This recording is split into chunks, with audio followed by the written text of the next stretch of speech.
మరి అమరయ్య వలస సంఘం తరపున, మధుపాడ సంఘం తరపున, మరి అలాగే లక్ష్మీపుర సంఘం తరపున, గొట్టుపెంట కాలనీ సంఘం తరపున సహోదరు నోవాహు ఒకే కార్డు ఇచ్చారు. ప్రజలు దయచేసి మీరందరూ కూడా గమనించండి, నన్ను పిలవలేదు, నన్ను పిలిస్తే నేను వచ్చి ఉండేవాడిని కదా అని ఇలా చెప్పవద్దు. సంఘం అంతా మనందరం ఒక తండ్రికి కుమారులం. సంఘానికి శిరస్సు ఎవరండి? సంఘానికి శిరస్సు ఎవరు? దేవుడు కదా. రైట్. కాబట్టి మన సంఘం అంతా ఎవరై ఉన్నారు? శిరస్సుకి బాడీ అయి ఉన్నారు, అవయవాలు అయి ఉన్నాం కదా. ఈ అవయవాలు అంటే ఒక్కరమే, అందరం కలిపి ఒక తండ్రి పెట్టలంగా మనం ఉన్నాం. కాబట్టి నన్ను పిలవలేదు, నన్ను పిలిస్తే నేను వచ్చి ఉండేదాన్ని, నన్ను పిలవలేదు, నన్ను పిలిస్తే నేను వచ్చి ఉండేవాడిని అని ఇలా సాకులు చెప్పకూడదు. సంఘం అందరికీ చెప్పారు కనుక సంఘం తరపున ఆత్మీయ తండ్రిగా నేను కూడా మీకు ఆహ్వానం తెలియజేస్తున్నాను. రేపు బుధవారం దినాన నోవాహు వివాహం ఎత్తించిన దినాల్లో మే నెల 14 జరగవలసింది. లాక్డౌన్ కారణాన్ని బట్టి మరి ఆ కార్యక్రమానికి పోస్ట్పోన్ చేసాం, పెంచడం అది అప్పుడు ఆపేసి ఆ తర్వాత మరి అవకాశాన్ని బట్టి మరి ప్రభుత్వం వారు సడలింపు ఇచ్చాక మనం దాన్ని కొనసాగించుకోవచ్చు అనుకున్నాము. దేవుడు సాయం చేశారు. రేపు ఈ జూలై 22వ తారీఖు మనం ఆ డేట్ని కన్ఫర్మ్ చేయడం జరిగింది. దేవుని యొక్క సేవకులు అందరితో కలిసి మాట్లాడినప్పుడు 22వ తారీఖున అది కన్ఫర్మ్ చేయడం జరిగింది. రేపు వచ్చే బుధవారం కాబట్టి ఉదయం 10 గంటలకి మ్యారేజ్ కార్యక్రమం స్టార్ట్ అవుతుంది. ముందుగా గృహ ప్రతిష్ఠిత కార్యక్రమం ఉంది, 2 ఇళ్ళు ప్రతిష్ఠిత చేయాలి. కాబట్టి మన మొట్టమొదటిగా వివాహానికి ముందు 9 గంటల కల్లా ముందుగా 1 గంట ముందుగానే కార్యక్రమం స్టార్ట్ అవుతుంది. ఆ తర్వాత 10 గంటల నుంచి వివాహ కార్యక్రమం జరగడం జరుగుతుంది. కాబట్టి దాని గురించి ప్రార్థన చేయండి. ఆ వివాహ కార్యక్రమం దేవునికి మహిమకరంగా జరగడానికి మంచి వాతావరణం దేవుడు అనుకరించి సహాయం దయచేయాలని అందరూ కూడా మ్యాక్సిమం అందరూ కూడా రావడానికి ప్రయత్నం చేయండి. రావాలి, అందరూ కూడా సహకరించాలి. మరి ముందుగా వచ్చినట్లయితే ఆ రోజు హెల్పింగ్లు కూడా ఉంటాయి. కాబట్టి మనందరూ మన కుటుంబం జరుగుతున్న కార్యం కాబట్టి మనం సహకరించడానికి మనం ప్రయత్నం చేయాలి. ఓకే, ప్రస్తుత సమయంలో చిన్న వాక్యం ధ్యానించుకుందాం. దయచేసి హల్లెలూయా. ఆదికాండం 45వ అధ్యాయము 10-11 వచనాలు ధ్యానించుకుందాం. దయచేసి అందరూ కూడా దేవునికి వాక్యం వినడానికి దేవుని పడదామండి.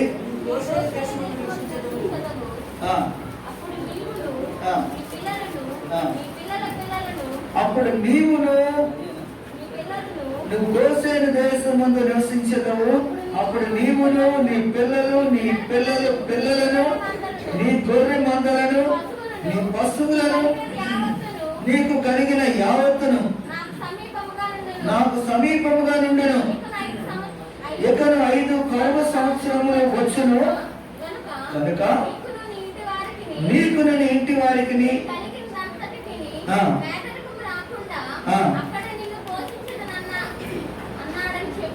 ఆమేన్, హల్లెలూయా. ఇంకను కరువు సంవత్సరములు 5 ఉన్నాయంట. Praise God. 5 కరువు సంవత్సరాలు ఉన్నాయి కనుక నీకును నీ ఇంటి వారికి నీకు కలిగినంతటికి పేదరికము రాకుండా అక్కడ నిన్ను పోషించదనని చెప్పుడి. Praise God. పేదరికము రాకుండా అక్కడ నిన్ను పోషించదనని చెప్పుడి అన్నారు. Praise God. ప్రియమైన పిల్లరా, ప్రస్తుత కాలంలో ఉన్న కరోనా వైరస్ అవ్వచ్చు, లేకపోతే ఎబోలా వైరస్ అవ్వచ్చు, లేకపోతే మడుపులు అవ్వచ్చు, లేకపోతే ఇంకేమైనా రకరకాలైనటువంటి ఆ యొక్క వ్యాధులు అవ్వచ్చు, రకరకాల వైరస్లు అవ్వచ్చు, ఏమైనా కావచ్చు. మానసికంగా కొన్ని సందర్భాల్లో ఆ యొక్క వ్యాధులకి నయం చేసే టీకాలే కానీ వ్యాక్సిన్స్ కానీ లేనప్పుడు మనసులో ఒకలాంటి భయాందోళన పెరుగుతూ ఉంటది. అది వాస్తవమే, ఎందుకంటే మందు లేదు కదా. మందు ఉంటే ఏమైనా సరే అప్పో చేసైనా సరే ఏదిలాగా గండం తప్పించుకోవడానికి ప్రయత్నం చేస్తారు. సపోజ్ గుండె వ్యాధి వచ్చింది, ఏం చేస్తారు? చంపించుకోలేరు కదా. అందుకని ఏం చేస్తారు? అందరూ లేకపోయినా తలైనా తాకట్టు పెట్టైనా ఏదైనా సరే చేసి ఏదో బ్రతికించుకోవడానికి ప్రయత్నం చేస్తారు. ఇంకేమీ లేనటువంటి వాళ్ళు ఇంకా ఏదైనా సరే దేవుడే తీసుకున్నాడని చెప్పి అనుకుంటారు. సరే, ఏదైనప్పటికీ కూడా భయం అనేది ప్రతి ఒక్కరు కూడా వెంటాడుతూనే ఉంటది. అయితే దేవుడు మనకి ఇచ్చే అభయం ఏంటున్నట్లయితే దేవుని బిడ్డలుగా ఆయన బిడ్డలమైనందుకు, ఆయన సొత్తు అయినందుకు, ఆయన మనల్ని ఏర్పరచుకున్నందుకు మనం ఆయన బిడ్డలంగా అయినందుకు ఆయన మనకు తండ్రిగా ఉన్నాడు కనుక మనం ఆయన పిల్లలంగా ఉన్నాం కనుక ఆయన ఇచ్చే అభయం ఏంటన్నట్లయితే ఈరోజు మనం తెలుసుకోవాల్సింది ప్రియమైన బిడ్డలారా, ఐగుప్తు దేశంలో ఇశ్రాయేలు ప్రజలు ఐగుప్తు చెరలో ఉన్నారు. ఐగుప్తు చెరలో ఉన్నప్పుడు ఇంకా ఐగుప్తుకి ఇంకా వెళ్ళిపోలేదు. ఇశ్రాయేలు జనాంగం ఇంకా ఐగుప్తుకు వెళ్ళలేదు. ఐగుప్తుకు వెళ్ళక ముందుగానే యోసేపుని దేవుడు తన ప్రణాళిక చొప్పున యోసేపుని ఐగుప్తు దేశానికి పంపించాడు. ఐగుప్తు దేశానికి పంపించిన తర్వాత కరువు వచ్చింది. కరువు 7 సంవత్సరాలు కరువు ఉందంట. 7 సంవత్సరాల ముందుగా పంట పండింది. 7 సంవత్సరాలు కరువు ఉంది. ఈ 7 సంవత్సరాల కరువుకి ముందుగా ఐగుప్తు దేశాన్ని అంతటికి కూడా సిద్ధపరచడానికి యోసేపును ముందుగా పంపించాడు. అప్పటికి 2 సంవత్సరాలు కరువు గడిచిపోయింది. 2 సంవత్సరాల కరువు గడిచిపోయిన తర్వాత అక్కడ తన అన్నలతో చెప్తున్న మాట, యోసేపు తన అన్నలతో చెప్తున్న మాట ఏంటన్నట్లయితే, మొత్తం యావత్ ప్రపంచం కూడా అప్పుడు కరువు అనుకుందాం. ప్రస్తుత కాలం ఇప్పుడు ఎలాగైతే కరోనా వైరస్ అనేది మొత్తం యావత్ ప్రపంచాన్ని అంతటి కూడా వినాశనానికి కలుగుతుందో అప్పుడు కూడా కరువులు వచ్చాయి. అప్పుడు నుంచి కరువులు ఉన్నాయి, తెగుళ్ళు ఉన్నాయి, వ్యాధులు ఉన్నాయి, బాధలు ఉన్నాయి, కష్టాలు ఉన్నాయి, ఇరుకులు ఉన్నాయి, ఇబ్బందులు ఉన్నాయి. సరే, అయితే దేవుడు సెలవిచ్చిన మాట ఏంటన్నట్లయితే మనం ఆయన పిల్లలమైనందుకు గాను దేవుడు మనతో మాట్లాడుతున్న విషయం ఏంటన్నట్లయితే ఒక్కసారి చూడండి. నిర్గమాకాండం 15:26 వచ్చిన చదువుతానండి. ఆ తర్వాత మిగతా నీవు నీ దేవుడైన యెహోవా వాక్కును శ్రద్ధగా విని ఆయన దృష్టికి న్యాయమైనది చేసి ఆయన ఆజ్ఞలకు విధేయులై ఆయన కట్టడలన్నిటినీ అనుసరించి నడిచిన ఎడల, చూసారా, ఆయన కట్టడలన్నిటిని అనుసరించి నడిచిన ఎడల నేను ఐగుప్తులకు కలుగు చేసిన ఐగుప్తులకు కలుగు చేసిన రోగాల్లో ఏది నీకు రానివ్వను, నేను స్వస్థపరిచి యెహోవాను నేనే అని దేవుడు అభిమిస్తున్నాడు. ప్రియమైన బిడ్డలారా, దేవుడు సెలవిచ్చిన మాట ఏంటంటే ఆయన ఇచ్చిన కట్టడాలు, ఆయన ఇచ్చిన విధులు శ్రద్ధగా విని ఆయన దృష్టికి న్యాయమని చేసి కట్టడాలు అనుసరించి నడుచుకుంటే కనుక నీతో ఆయన నిబంధన చేసుకుంటున్న నిబంధన ఏంటంటే ఐగుప్తులకి అనేకమైన రోగాలు, అనేకమైన తెగుళ్ళు, అనేకమైన సమస్యలు వచ్చావు. దేవుడు వారిని బాధించాడు కనుక ఆ బాధలు నీకు రానివ్వడంట, ఆ కష్టాలు నీకు రానివ్వడంట, ఆ శ్రమలు నీకు రానివ్వడంట. రానివ్వకుండా నీకు ఒక ప్రత్యేకమైన స్థానాన్ని ఏర్పరిచి అక్కడ నేను ఉంచుతాడంట. హల్లెలూయా. అందుకే ఇప్పుడు చదువుదాం. ఏంటంటున్నానంటే యోసేపు నీవును 45 మాట్లాడడం, నీవు నీ పిల్లలు, నీ పిల్లల పిల్లలు, నీ గొర్రె మందలను, నీ పశువులను, నీకు కలిగిన యావత్తును నాకు సమీపంగా నుండు. నాకు సమీపంగా, ఎవరికి? దేవునికి సమీపంగా ఉంటాయంట. నీవు నీ పిల్లలు, నీ పిల్లల పిల్లలు, నీ పశువులు, నీ మందలు, నీ గొర్రె మేకలు, నీకు కలిగిన యావత్తు కూడా దేవునికి సమీపంగా ఉంచుకుంటాడంట. ఇంకా 5 కరువు సంవత్సరాలు వచ్చును కనుక నీకు నీ ఇంటి వారికి నీకు కలిగినంతటికి ఆధారకం రానివ్వడంట. అక్కడ నిన్ను పోషిస్తాడంట. ఎక్కడ పోషిస్తాడు తెలుసా? గోషేను ప్రాంతంలో, గోషేను అనే ప్రాంతంలో దేవుడిని పోషిస్తాడంట. హల్లెలూయా. ఐగుప్తు దేశానికి గోషేను ప్రాంతానికి 120 కిలోమీటర్లు అండి దూరం. 120 కిలోమీటర్లు. నైలు నదిని చూసి మరో తెగ పొంగిపోతా ఉంటాడు. నైలు నది నాదే కదా, నైలు నదిలో ఇస్తానటువంటి నైలు నదిలో ఉన్నటువంటి నీరు సమృద్ధిగా, నీరు ఎప్పుడు కొద్ది ఉండదు, ఎప్పుడు లోటు ఉండదు. అది ఇదేం చేసి ఎంతో ఉప్పుపై గర్వంతో ఉంటాడు పొరో. నైలు నదిని ఏకంగా రక్తంగా మార్చేశాడు దేవుడు. ఏమవుతాయో పొరో, ఇప్పుడు ఈ సంగతి ఏంటి చూసుకో. ఈ నదంతా నీరంతా రక్తంగా మారిపోయింది, తాగు. రక్తాన్ని ఎవరు తాగుతారండి? కనిపించాడు, పొంగిపోయాడు పొరో. సరే ప్రియమైన బిడ్డలారా, ఇచ్చేద్దా. దేవుడంట గోషేను ప్రాంతాన్ని దేవుడు ప్రత్యేకపరిచాడంట. గోషేను ప్రాంతాన్ని ఐగుప్తుల నుంచి దేవుడు వేరుపరిచాడని చెప్పి దేవునికి వాక్యం తెలియజేయబడుతుంది. నిర్గమకాండాల గ్రంథాలంటే 8 నిర్గమకాండం 21 నుంచి 23 చదువుకుందాం. నీవు నా ప్రజలను పోని నల్లని ఎడల చూడు, నేను నీ మీదకి, నీ సేవకుల మీదకి, నీ ప్రజల మీదకి ఈగల గుంపు పంపుతాను. ఐగుప్తుల ఈగల గుంపుతో ఉంటుందంట. మరి భూలోకము నేనే యెహోవానని నీవు తెలుసుకున్నట్టు ఆ దినమున నేను నా ప్రజలను నివసించుచున్న ఆ గోసేని దేశమును నివసింపజేస్తాను. హల్లెలూయా, హల్లెలూయా. దేవుడు చెప్తున్నాడు, భూలోకమంతా, యావత్ భూలోకమంతా నేనే యెహోవానని తెలుసుకున్నట్లుగా, నేనే దేవుడిని తెలుసుకున్నట్లుగా. ఐగుప్తు దేశంలో ఉన్న ఏగలు, ఐగుప్తు దేశంలో చనిపోయిన శవాలు, ఐగుప్తు దేశంలో వచ్చిన తెగుళ్ళు అక్కడ రానివ్వను, అక్కడ ప్రత్యేకపరిచాను అని చెప్పేసి ఆ గోషణ దేశం గురించి చెప్తున్నాడు. 23 వచ్చిన ఏమంటున్నారు చదవండి. నా ప్రజలను నీ ప్రజల నుండి ప్రత్యేకపరుస్తున్నాను, రేపు ఈ సూచక క్రియ జరుగును. హల్లెలూయా. నా ప్రజలు నీ ప్రజల నుండి ప్రత్యేకపరుస్తున్నాను. అంటే మనం ఎలా ఉండాలి? ఐగుప్తులా ఉండకూడదు. ఐగుప్తు ప్రజల నుండి ప్రత్యేకంగా ఉండాలి.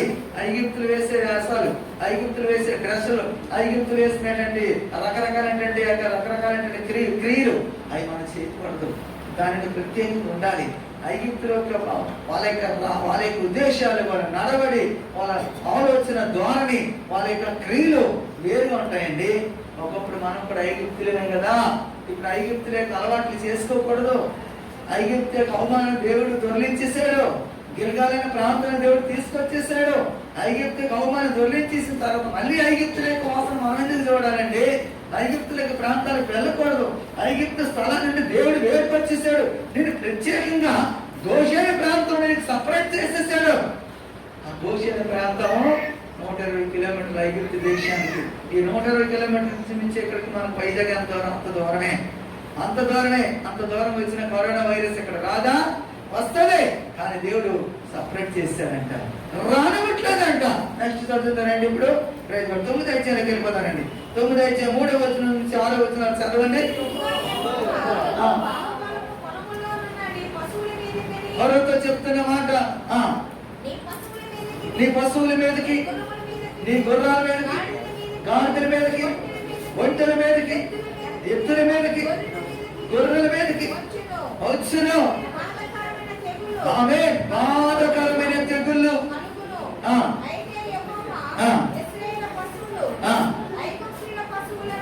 చూసారా? అయితే యెహోవా ఇశ్రాయేలు పశువులకును ఐగుప్తు పశువులకు వేరుపరిచేశాడంట.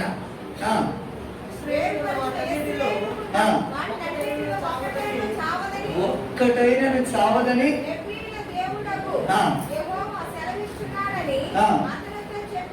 ఆమె. ఇప్పుడు 6వ వచనం, మరునాడు యెహోవా కార్యము చేయగా, అదిగోండి ఐగుప్తుల పశువులని సచ్చాయంట, కానీ ఇశ్రాయేలు పశువులు ఒక్కటి కూడా చావలేదంట. ఎంత అద్భుత కార్యం అండి ఇది! ఐగుప్తుల పశువులని సచ్చాయంట. ఈ కార్యం నిజమో కాదో, ఇది అవునో కాదో మనుషులు పంపించాడంట. వెళ్ళి చూస్తారంట ఫరో.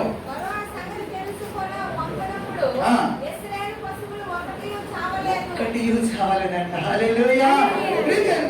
ఏం చేద్దంటే దేవుడు వాగ్దానం చేశాడు, నీవు ఆయన దృష్టికి న్యాయమైన చేసి ఆయన కట్టడాలు, ఆయన విధులు అనుసరించి నడిచినట్లయితే ఐగుప్తులు కలి చేసే భాగాలు ఒకటి రానివ్వను, నేను స్వస్థపరిచి యెహోవాను అన్నాడు. ఐగుప్తులు కలి చేసే తెగులు ఏంటి రానివ్వడం దేవుడు వాగ్దానం చేశాడండి. అందుకే ఇది ఫరో నిర్ధారించుకోవడానికి ఇది అవునో కాదో, ఇది నిజమో కాదో వెళ్ళి చూసిరండి, గోసెన్ దేశానికి వెళ్ళి చూసిరండి అని చెప్పి ఫరో పంపించాడంట జనాల్ని, కొంతమంది రాయబారుల్ని, సిఐడీలు పంపించాడంట. ఆ సిఐడీలు చూశారంట. ఆ సిఐడీస్ వచ్చి కంప్లైంట్ ఇచ్చారు. ఏమని? నిజమే సార్, నిజమేనండి ఫరో గారు, నిజమేనండి, ఇశ్రాయేలీయులు ఒక్క డెక్క కూడా చనిపోలేదండి, ఇశ్రాయేలీయులు ఒక్క పశువు చనిపోలేదండి, అందరూ ఆరోగ్యంగా ఉన్నారు, క్షేమంగా ఉన్నారు, బాగున్నారండి. కానీ ఐగుప్తు దేశంలో ఎక్కడ చూసినా ఏ పశువులు చూసినా తెగులే, ఏ మనుషులుగా చూసినా తెగులే. వెళ్ళారా? లోకంలో ఉన్నటువంటి కరోనా వ్యాధి చూసి ఈరోజు మనం అడిగిపోతున్నాం. లోకంలో ఉన్న కరోనా వ్యాధి చూసి అడిగిపోతున్నాం. 20 గ్రంథం 51 అధ్యాయంలో 46 వచనం చెప్తున్నారు. Praise God. ఏటేట వదంత పుట్టుతుంది, ఏటేట వదంత పడుతుందంటే ఏటేట తెగుళ్ళు వస్తున్నాయని చెప్పేసి దేశంలో బలత్కారం జరిగిపోతుందని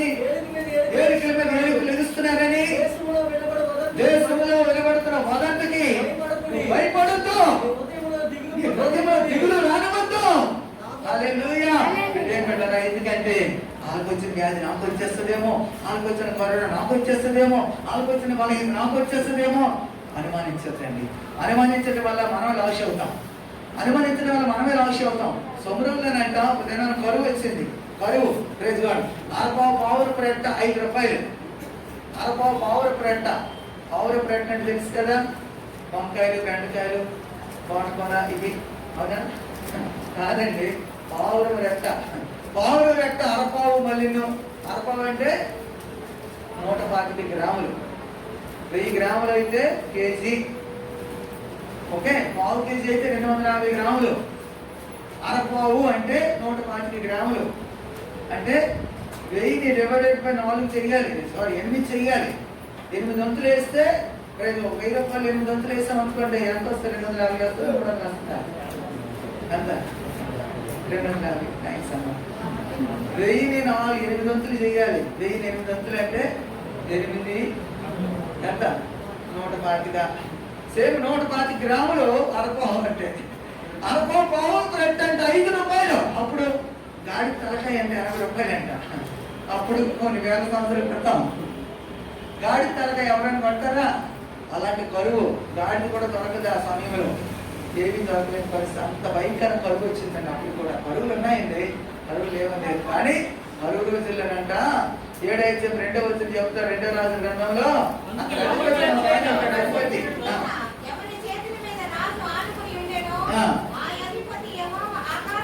ఆ అధిపతి అంటాడంట, ఆకాశం నుండి అంట కిటికీలు తెరిచిన ఇలాగ జరుగుద్దా? అవిశ్వాసం, అపనమ్మకం. ఆకాశం నుండి కిటికీలు తెరిచినా సరే ఇది ఎలా జరుగుద్దా? అక్కడ అన్నాడంట, నువ్వు కన్నులారా నువ్వు దాన్ని చూస్తావు, నువ్వు కన్నులారా చూస్తావు కానీ నువ్వు తినవు. ఎందుకంటే అపనమ్మకం. నువ్వు తినవు, దాన్ని అనుభవించలేవు. అందుకు అనుమానించకూడదు. కరోనా వ్యాధి నాకు వచ్చేస్తుందేమో అని భయపడద్దు. దేవుని పక్షాన్ని అన్నాడు. నిన్ను గోసేను ప్రాంతంలో సపరేట్ చేశాడు. నువ్వు ఆయన ఆజ్ఞను అక్కడ అనుసరించి నడిచినట్లయితే ఆయన నీతో నేను నిబంధన చేశాడు. ఇదేంటన్నారా? ఐగుప్తుల కొలిచి రోగాలేని రానివ్వనన్నాడండి. మరో దాన్ని నిర్ధారించుకోవడానికి పంపించాడంటే గోషానికి చూస్తారండి. ఇది నిజమంటావా? ఇది జరిగిందంటావా? ఐగుప్తులని పశువులు చనిపోయి తెగులు చేద్దాం. ఇప్పుడు మీరు చూస్తారండి అంటే ఇశ్రాయేలు పశువు ఒక్కటి చనిపోలేదంట. నెక్స్ట్ ఇప్పుడు రండి చూద్దాం. 9 అధ్యాయంలో 23వ వచనం చదవండి.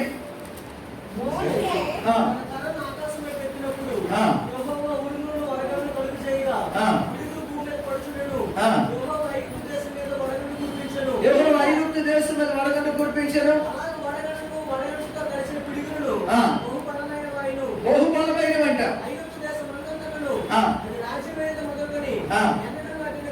ఎన్నడూ అలాంటి కరువులు కానీ, అలాంటి తెగుళ్ళు కానీ, అలాంటి వడగండ్లు కానీ, అలాంటి ఉరుములు కానీ ఎన్నడూ అలాంటి కలగలేదంట. బహు ఆశ్చర్యం ఉందంట.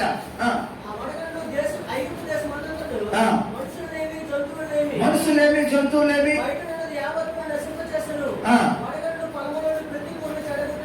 ఇప్పుడు 26వ వచనం. అయితే అదిగోండి ఇశ్రాయేలు గోషేను దేశంలో మాత్రం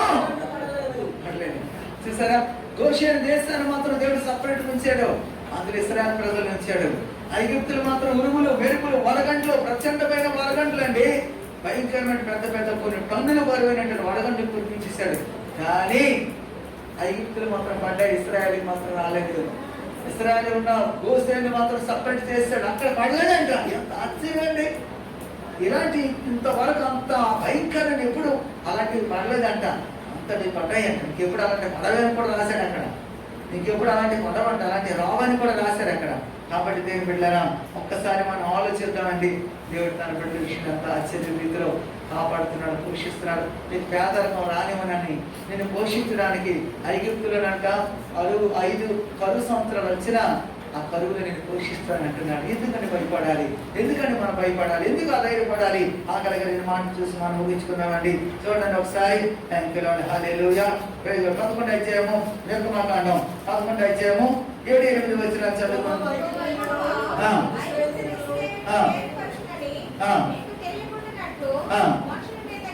మనుషుల మీద కానీ, పశువుల మీద కానీ, జంతువుల మీద కానీ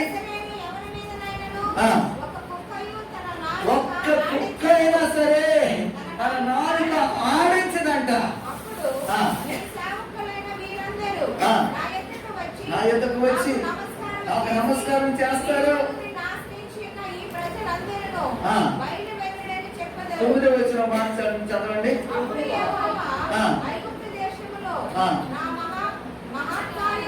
నా మహత్కార్యములు విస్తారమగునట్లు ఫరో మీ మాట వినడు. హల్లెలూయా. ఇదేం పెట్టారా? ఇక్కడ మనం గమనించవలసింది ఏంటంటే దేవుని యొక్క మహత్కార్యాలు విస్తారంగా జరగాలి, దేవుని యొక్క అద్భుత కార్యాలు గొప్పగా జరగాలి. కాబట్టి ఫరో హృదయం కఠినమైందంట. ఫరో హృదయం కానీ కఠినం అవ్వకుండా మొదటి సూచక్రియలోనే అయ్యబాబాయ్ ఆత్మ మనం తట్టుకోలేమంటే ఆతకెక్కడ మనకెక్కడ అని చెప్పేసి వెంటనే ఆయన మనసు మార్చుకొని ఇశ్రాయేలు ప్రజలు పంపించాడు అనుకోండి, ఇన్ని అద్భుతాలు జరగవు కదా, ఇన్ని ఆశ్చర్యకాలు జరిగి ఉండవు కదా, ఇన్ని విస్తారమైన సూచక్రియలు జరిగి ఉండవు కదా.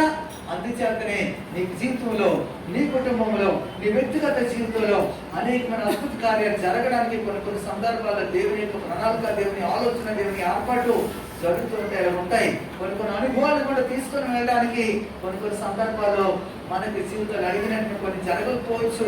కొన్ని రకాల అనుభవాలు కూడా తీసుకొని వెళ్ళడానికి నీ జీవితంలో విస్తారమైన సూచిక క్రియలు, నీ జీవితంలో విస్తారమైన అద్భుత కార్యాలు జరిగించడానికి, నీ జీవితంలో అనేకమైన ఆశ్చర్యాలు జరిగించడానికి ఈ శ్రమలు కొంత లేట్ అవుతున్నాయి. విడుదల పొందడానికి అప్పులు కొంత లేట్ అవుతుందండి. అప్పుల నుంచి ఎప్పటి నుంచో మొరపెడుతున్నావు, అప్పులు తీరట్లేదు. రోగాలు తగ్గాలని మొరపెడుతున్నావు, రోగాలు తగ్గట్లేదు. పెళ్లిళ్ళ గురించి ప్రార్థన చేస్తున్నావు, పెళ్లిళ్ళు జరగట్లేదు. ఉద్యోగాల గురించి ప్రార్థన చేస్తున్నావు, ఉద్యోగం జరగట్లేదు, ఉద్యోగం రావట్లేదు.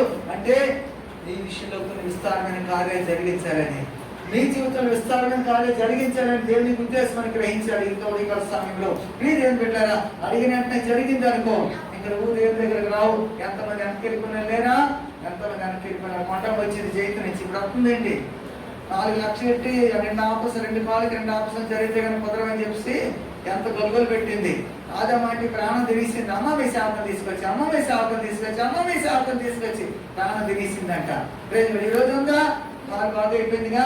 అడిగి మీద కూర్చొని చూస్తుంటే నచ్చగా దేవుని సన్నిధికి రాదు. ఎందుకని? దేవుడు కార్యం చేస్తారు కదా, అందుకు రాదు. కొన్ని సందర్భాలు అలా జరుగుతుంటాయి. వెంటనే కొన్ని సందర్భాలు జరిగి లోపలికి వెళ్ళిపోతావు. దేవుడు ఎవడని అంటావు. అందుచేత కొన్ని సందర్భాల్లో నీ జీవితంలో అనేక అద్భుతాన్ని జరిగించడానికే, విస్తారమైన సూచనలు జరిగించడానికే ఫరో హృదయాన్ని కఠినమైందని గ్రహించాలి. అందుచేత ప్రియమైన బిడ్డలారా, ఆఖరిగా ఒక మాట చూసి మనం ముగించుకుందామండి. ఏం చేద్దంటే దేవుడు మనల్ని ఏర్పరచుకున్నాడు, దేవుడు మన సొత్తుగా చేసుకున్నాడండి. ఆయన సొత్తు అయినటువంటి ప్రజలు మనం 12 అధ్యాయంలో 13-14 వచ్చిన చదివి మనం ముగించుకున్న త్వరగా నిర్గమాకాండం 12 అధ్యాయము. మీరున్న ఇండ్ల మీద రక్తం మీకు గుర్తుగా ఉండును, నేను ఆ రక్తమును చూచి నశింప చేయక దాటిపోదును. హల్లెలూయా. ఐగుప్తు దేశంలో ఇశ్రాయేలు ప్రజలు ఆఖరిగా ఆయన సూచక్రియ జరిగించాడు. ఏంటంటే ఐగుప్తు దేశంలో ఫరో హృదయం కఠినమైపోయింది. ఆ కఠినమైన కారణం చేత ఆయనకు ముప్పయింది. ఏంటంటే ఐగుప్తులో సింహాసనాస్త్రుడైన మొదలుకొని దాసి ఇంటి వరకు కూడా ప్రతి తొలిచూలంట హతమైపోయారంట. హతమవడం గల కారణం వాళ్ళ హృదయం కఠినమైంది. ఆ కఠిన కారణాన్ని బట్టి ప్రతి తొలిచూలు ఇంట్లో ప్రతి మగవాడు సంహరించబడ్డాడు. కానీ ఐగుప్తులకు మాత్రం సంహరించబడ్డా ఇశ్రాయేలు ఇంట్లో ఒక్కరికి కూడా ఏం చేత ఆ ద్వారబంధాల కంట అంటకమ్మకి 2వ కమ్మకంట రక్త పొట్టును పైకమ్మకి రక్త పొట్టు గొర్రెపిల్లకి రక్తం వెంట చిందించి ఆ రాత్రికాల సమయంలో దేవుడు ఐగుప్తు దేవతలు తీర్పు తీరుస్తున్నప్పుడు ఇశ్రాయేలు ప్రజలంట 22వ వచనం నుంచి మనం చదివినట్లయితే ఆ విషయం కనపడతా ఉంటది. చూడండి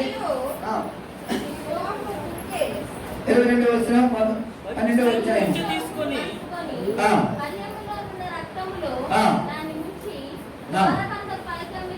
ద్వారబంధ పైకమ్మికి 2 నిలువ కమ్మలకి తాకింపబడెను. ఆమె ఎవరైనా ఉదయం వరకు తన ఇంటి ద్వారం నుండి బయలు వెళ్ళకూడదు, ఇంట్లోనే ఉండాలి. ద్వారబంధము 2 నిలువ కమ్మల మీద రక్తమును చిందించి యెహోవా తలుపును దాటిపోయాడు. హల్లెలూయా. ప్రియమైన బిడ్డలారా, అదే యేసు రక్తము. ఈ రోజు యేసు రక్తము ఎవరైతే భద్రపరచబడి ఉంటారో వారి మరణ సంహారక దూత దాటిపోయి ఉంటాడు. అందుకే యేసు రక్తం మనం కడగబడాలి. యేసు రక్తంతో మనం కడగబడాలంటే మన పాపాలన్నింటినీ విడిచిపెట్టేసి రక్షణ పొందాలి. యేసు రక్తం మనకు చిందించబడింది. అదే ఆ దినాన గొర్రెపిల్ల రక్తం, ఈ దినాన యేసయ్య యొక్క రక్తానికి సాదృశ్యం, బాప్తిసానికి సాదృశ్యం. ఎవరైతే బాప్తిసం తీసుకుని ఉంటారో వారి మీద మరణ సంహారక దూతకి మీద వారి మీద ప్రభుత్వం చేయడు, దాటిపోతాడంట. ప్రియదేవి బిడ్డలారా, అంతకమికి నెడకమికి పైకమికి ఆ రక్త పొట్టుని చూసి మరణ సంహారక దూత దాటిస్తాడంట. యెహోవా దాటి వెళ్ళిపోయాడంట. అందుకే వాళ్ళు ఆ రాత్రంతా వారికి ఐగుప్తు దేవతలు తీర్పు తీస్తుండగా దేవుడు అంట, ఆ రాత్రి మీరు ఇళ్లలోనే ఉండండి, ఎవరు తలుపు తీసి బయటికి రాకండి. బయటికి వెళ్ళారా తెగులు పట్టేస్తుంది, నాశనం అయిపోతారు. అందుచేత తెగులు రాకుండా ఆ రోజుల్లో కూడా ఇంట్లోనే ఉన్నారు. ఈ రోజుల్లో కూడా లాక్డౌన్ ప్రకటించి ఎవరింట్లో వాళ్ళే ఉండమని ఎందుకు చెప్తున్నారంటే బయట తిరిగామనుకోండి తెగులు ఆవరిస్తాయి. కాబట్టి బిడ్డరా, ఆ రోజు ఇశ్రాయేలు ప్రజలకు కూడా లాక్డౌన్ కొనసాగించారు. మనం కూడా ఇప్పుడు లాక్డౌన్ కొనసాగిస్తున్నాం. మరలా ఏమో విజృంభించేస్తుంది కరోనా వ్యాధి, వైరస్ మళ్ళీ చిరిగిపోతుంది. కాబట్టి దేవుని చేతులు అయితే మరలా చూడండి, అక్కడక్కడ కొన్ని ప్రాంతాలు లాక్డౌన్ ప్రకటించేశారు. విజయనగరం అంతా 14 రోజులు లాక్డౌన్. మన అక్కడ గజపతి నగరం కూడా ఉదయం 6 గంటల నుంచి 11 గంటల వరకు షాపులు తెరిచేస్తారు, తర్వాత క్లోజ్ చేసేస్తున్నారు. మొన్నటి వరకు 1 గంట 2 గంటల వరకు ఇచ్చారు, ఆ తర్వాత 7 గంటల వరకు ఇచ్చారు. ఆ తర్వాత ఇప్పుడు మళ్ళీ గుర్తించేశారు ఏంటంటే 6 గంటల నుంచి 11 గంటల వరకు ఎవరు షాపులు తెరవకూడదు, ఎవరు తిరగకూడదని ఆంక్షలు పెట్టేశారు. కొన్ని ప్రాంతాల్లో రెడ్ జోన్ అని అక్కడక్కడ జోన్ ప్రకటించేసి సీల్ చేసేస్తున్నారు. అందుచేత లాక్డౌన్. కాబట్టి ఏం బిడ్డలారా, అయితే మన దేవుడు అని మన పక్షాన్ని ఉన్నాడు, మనకి న్యాయం చేసే దేవుడు, మనకి ఆదరించే దేవుడు. ఏ తెగులని కూడా సమీపించదని ఇలా మన కీర్తన గ్రంథంలో 91:7 మనం చూసాము. ఏ తెగులని కూడా సమీపించకుండా ఆయనని కాపాడతాడంట. పాడుదృష్టి అందరూ కూడా కళ్ళు మూసుకొని ప్రార్థన చేసుకుందాం. భూషణ ప్రాంతాల దేవుడు నిన్ను సేవ చేసించాడు. భూషణ ప్రాంతాల దేవుడు నిన్ను సేవ చేసించాడు. భూషణ ప్రాంతాన్ని నేను విడిపించడానికి, నిన్ను రక్షించడానికి భూషణ ప్రాంతాన్ని దేవుడు సేవ చేసించాడు. కాబట్టి ఆ భూషణ ప్రాంతంలో నీవు నేను ఉండాలి. భూషణ ప్రాంతము ప్రత్యేకింపబడిన స్థలము, దేవుడు నీ కొరకు సిద్ధపరిచిన స్థలము, దేవుడు నీ కొరకు ఏర్పరిచిన స్థలము. ఆ స్థలంలో నీవు ఉండాలి. ప్రభు రక్తాలు మనం కడగబడాలి. ప్రార్థన చేస్తున్న సింగను ప్రార్థించానా ఎత్తుబడిన వాటి నిమిత్తమై మరుపడి వెళ్ళవలసిన రండి ప్రార్థన చేస్తున్నాం.